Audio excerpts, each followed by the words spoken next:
ఇదేంటి మేడం? ఇది కిలో జామ అండి. జామకాయ ఈ సైజులో కాసిద్ది. ఓహో, ఒక్క జామకాయ కిలో ఉంటుంది. అలాంటి కాయలు చాలా కాసినాయి అన్నమాట. ఈ చెట్టు చూడండి ఎంత చిన్నగా ఎలా ఉందో. చెట్టు చాలా చిన్నగా ఉంది. కాయ స్టార్ట్ అయింది. కిలో కాయ అన్నమాట ఈ సైజు.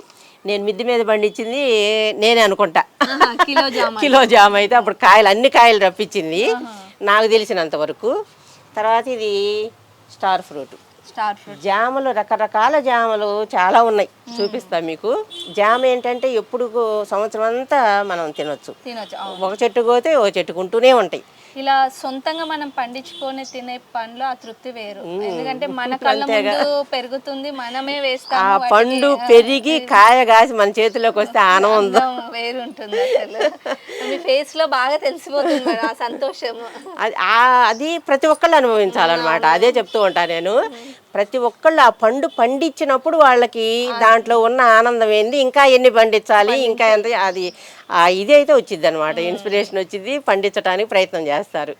తర్వాత మొన్న నేను గ్రేప్స్ చూడండి, ఇవి 10 వెరైటీస్. నేను మొన్న రాజేంద్ర నగర్లో గ్రేప్స్ ఫెస్టివల్ పెట్టారు. అప్పుడు 10 రకాలు వాళ్ళు అమ్మారు. 10 రకాలు తెచ్చాను అనమాట. వీటి మీద చూడాలి, వీటిని రప్పించాలి అని. అయితే ఇవి 2 అండి, ఇక్కడ 2 పెట్టాను. 2 రకాల వెరైటీస్ అనమాట. వాళ్ళు పేపర్లో రాసిచ్చారు ఏమి వెరైటీస్ అని. ఇవి పెరిగి పెద్దగా అయితే కానీ మనకు ఐడియా రాదు. అయితే అన్నీ బతికినాయండి. అయితే వస్తాయి, కానీ ఇవి సమ్మర్లో కూడా స్టార్ట్ అయిపోయి అది 1, 2 కాదండి, ఎన్ని కాయలు వచ్చినాయి, కాయలు వచ్చినాయి అనమాట. అయితే పక్షులు ఏంటంటే ఇవ్వండి కోసారు నిన్ననే. పక్షులు హోల్స్ పెట్టేస్తున్నాయి. సమ్మర్లో ఇవి ఏంటంటే పక్షులు తినేస్తాయి, పండిపోయినాయి, చెట్టునే పండుతున్నాయి అనమాట ఎండలకి.